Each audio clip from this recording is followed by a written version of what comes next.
Je suis infirmière, docteur, aide-soignant, urgentiste. Comment faire pour tenir le coup durant cette période? Bonjour à tous, je suis Eva Ledemé, spécialiste en gestion du stress et des émotions, et je vous partage ici mes conseils bien-être et de santé psychologique. Alors, la semaine dernière, j'ai eu la demande d'une infirmière qui m'a partagé en fait sa décision et aussi les difficultés dans sa décision de ne plus voir son partenaire pour ne pas prendre le risque de lui donner le virus comme de l'attraper. Et je sais qu'il y a d'autres personnes dans le personnel médical qui font face à des difficultés en ce moment, que ce soit le fait de ne plus voir ses proches ou d'être loin de son partenaire ou de ses enfants ou même de ne plus rentrer chez eux. Du coup, je voulais en profiter pour faire un podcast afin de répondre et donner les petites astuces ou conseils que je peux donner en gestion émotionnelle par rapport aux questions que l'on m'a posées. Alors, d'ailleurs, elle m'a également dit que d'autres personnes font face à cette situation, comme les personnes travaillant dans la réanimation, qui, bien, parfois ne rentrent même plus chez eux.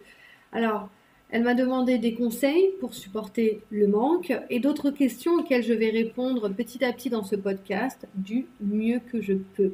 Première question, comment supporter le manque durant cette période? Alors, déjà, c'est important de se rappeler pourquoi concrètement vous le faites. Parce que vous avez besoin de le faire pour un but précis, que ce soit pour protéger vos proches, un besoin professionnel, un souhait personnel, et de se rappeler constamment ce but pour vous booster dans les moments de doute. Car on va être honnête, vous allez en avoir des moments de doute. Et vos buts ont besoin d'être clairs pour vous-même et en accord avec vos valeurs personnelles afin que ça vous aide à tenir dans la durée. Deuxièmement, partagez vos inquiétudes. Partagez vos inquiétudes à vos proches. Vous pouvez partager par exemple vos doutes, vos peurs ou votre besoin de soutien aux personnes qui vous entourent. Famille, partenaires, amis.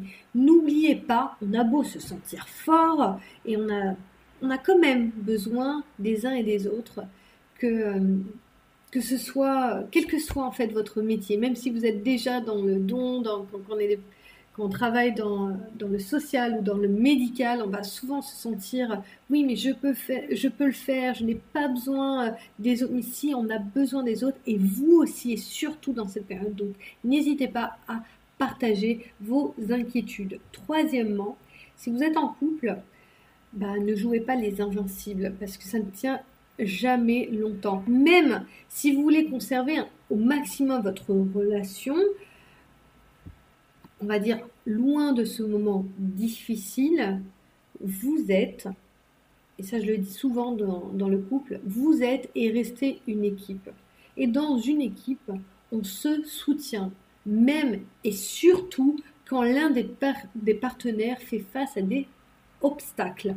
Pour ça, parce que parler avec votre cœur, c'est un des points qui va vous aider à partager de manière plus sereine, que ce soit à votre partenaire ou même avec votre entourage, et partager ce que vous traversez, que ce soit émotionnellement ou vos ressentis personnels, eh bien, ça va vous aider à vous sentir plus léger et aussi enlever un poids parce que votre métier vous demande déjà énormément il est vraiment demanding, vous avez besoin de donner beaucoup et je pense que quand on est en couple, eh bien votre partenaire, il le sait ça, donc il pourra prendre les choses et peut-être qu'il les prendra aussi avec plus de distance, donc ne vous inquiétez pas quand vous partagez les choses, la personne ne va pas les vivre de la même manière que vous les vivez là maintenant.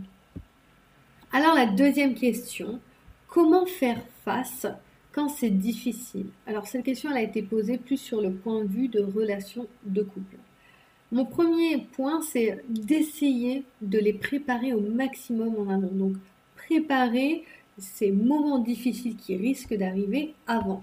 Parce qu'on va être réaliste, une relation sans moments difficiles ou comme on dit, la relation parfaite, elle est assez irréaliste.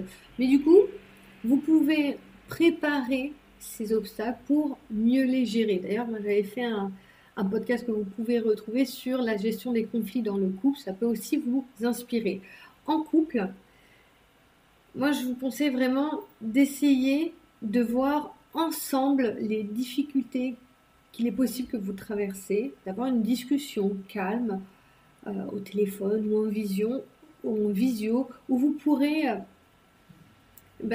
avoir une vision des choses possibles et de savoir aussi comment vous pouvez les gérer au mieux. Parce que ça va être une excellente technique qui va vous permettre déjà de mettre de la valeur dans les deux partenaires. Que ce soit vous, si vous êtes dans le milieu médical, mais aussi redonner de la valeur à votre partenaire pour qu'est-ce que tu penses, quelles difficultés tu penses qu'on pourrait traverser. Donc ça va vous permettre de vous aider aussi à dédramatiser les peurs que vous pouvez avoir aussi par la suite, les peurs que vous pouvez avoir maintenant aussi plus tard. Et c'est également une super dynamique, une dynamique très positive pour votre couple qui aussi, avec le temps ça arrive, a pu perdre l'habitude de communiquer honnêtement sur ses inquiétudes personnelles. À nouveau, un couple n'est pas fait que pour les bons moments. Il est fait pour traverser les challenges afin d'en ressortir plus fort. Et chaque difficulté peut en être une opportunité. Donc ce que vous vivez là maintenant peut être aussi une opportunité pour renforcer votre couple ou pour faire passer votre couple à un autre niveau, à une autre manière de mettre en place de la complicité. Donc vous pouvez aussi voir une opportunité à cela.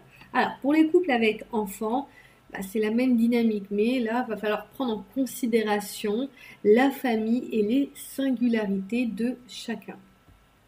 Dans cette étape, après avoir vu ensemble les difficultés potentielles, il est vraiment important de trouver des outils et actions qui vont être concrètes, que vous pouvez utiliser concrètement et que vous pourrez mettre en place durant le quotidien ou durant ces moments challengeants ou ces difficultés. Là, je vais vous donner des exemples. Si on a un conflit, on peut se dire que, on se prend automatiquement un temps dans la journée pour discuter tranquillement. On peut s'appeler aussi en visio tous les jours, même si c'est que 5 minutes, mais au moins pour garder et cultiver ce lien. Et ça peut être aussi se communiquer nos coups de blues, parce que je sais que c'est pas quelque chose de naturel dans tous les couples, ou en tout cas dans les deux partenaires, et ça c'est important de le mettre en avant. Ok, quand on a un petit coup de blues, on se le dit, et puis après on va pouvoir passer à autre chose plus facilement. C'est important de mettre en place des règles pour vous aider dans ces situations. À nouveau, je vous conseille d'aller, si vous sentez que cette thématique fait écho en vous, je vous conseille d'aller voir mon podcast sur la gestion des conflits dans le couple.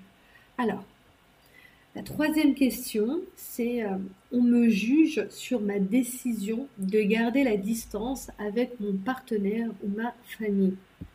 Alors déjà, moi personnellement, j'ai été assez choquée de recevoir ce type d'interrogation parce que j'ai du mal à imaginer qu'on peut juger une telle décision qui est prise pour la sécurité de chacun. Mais bon, ça, c'est mon avis personnel. Dans ma réponse, ce que je conseille, c'est de vous rappeler en fait que la plupart des jugements des autres font écho à leur vision personnelle des choses.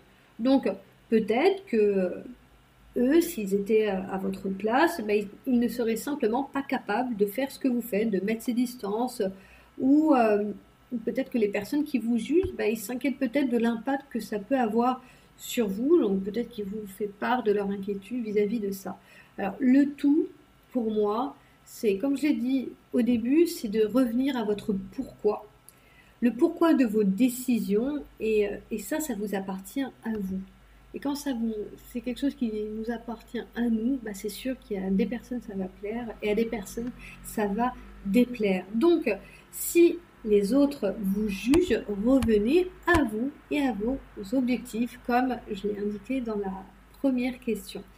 Alors, personne ne vit votre vie à votre place ou ne peut en prendre les directions, simplement par le fait que chacun a sa vie pour cela. Quatrième question, comment donner de l'amour ou de la tendresse à distance et comment trouver les mots?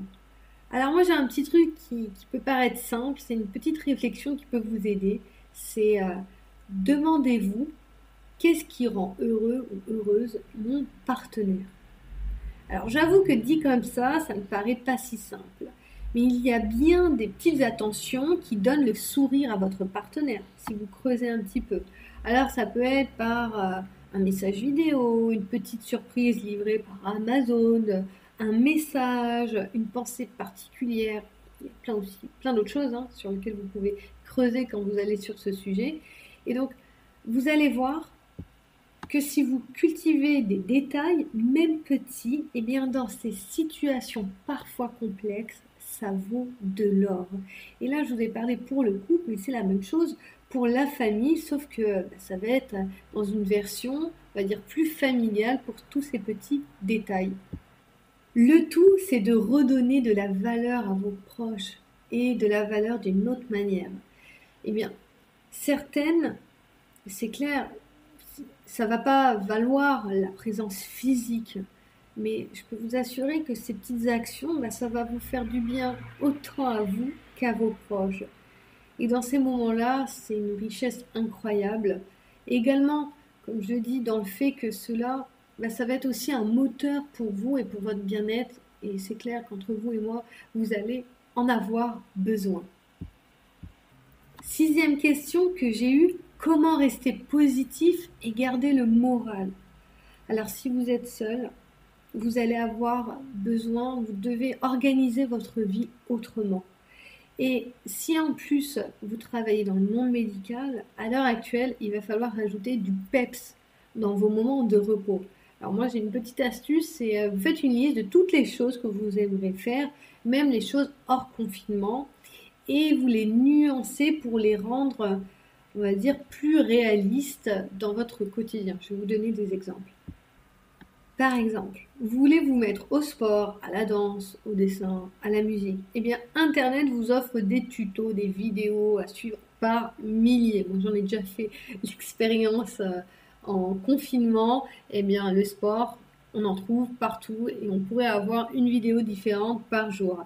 Vous voulez apprendre sur un sujet, lire un nouveau un roman ou vous former sur un sujet. Eh bien là, ça peut être le moment idéal.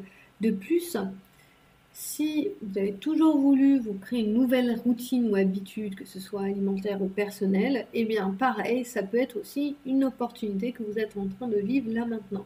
Enfin, si vous aimez, vous avez envie de voyager, eh bien commencez à rêver. Vous pouvez le soir rechercher les destinations où vous voulez partir, même si j'avoue qu'à l'heure actuelle, la date sera un peu subjective.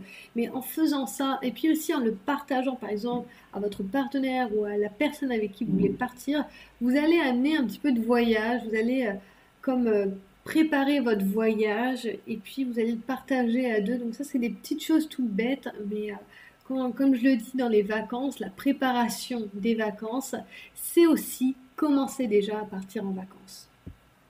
Ensuite, après vous avoir communiqué comment cultiver vos relations, maintenant il va falloir entretenir vos relations. Il va falloir entretenir vos relations avec vous-même. Parce que là, au début, on a fait comment les autres, mais maintenant, il faut penser à soi. Et ça peut être l'opportunité, on va dire, de réapprécier quelques aspects positifs de se retrouver seul. Parce qu'il y en a. Et oui, même si on creuse, on peut en trouver. Ça peut être de pouvoir profiter de son temps pour soi, comme le fait de se reposer, le calme, travailler sur soi, prendre soin de soi, faire des nouvelles activités comme on a vu au début, ou prendre le temps pour créer des liens différemment, parce que ça peut vraiment nourrir votre complicité, que ce soit familiale ou avec votre partenaire. Et à nouveau, même s'il y aura des jours où les coups de blues seront inévitables, rappelez-vous que c'est toujours éphémère, surtout quand on est OK, de vivre ces coups de mou simplement. Alors soyez OK, vous allez en traverser des coups de mou, quoi qu'il arrive, on est humain, ça arrive à tout le monde. Donc utilisez, quand vous avez ces petits coups de mou, prenez-les comme une part de votre réalité humaine. Et ça, je pense que ça peut vraiment vous aider. Tout cela sans enlever l'importance à ce que vous êtes en train de vivre.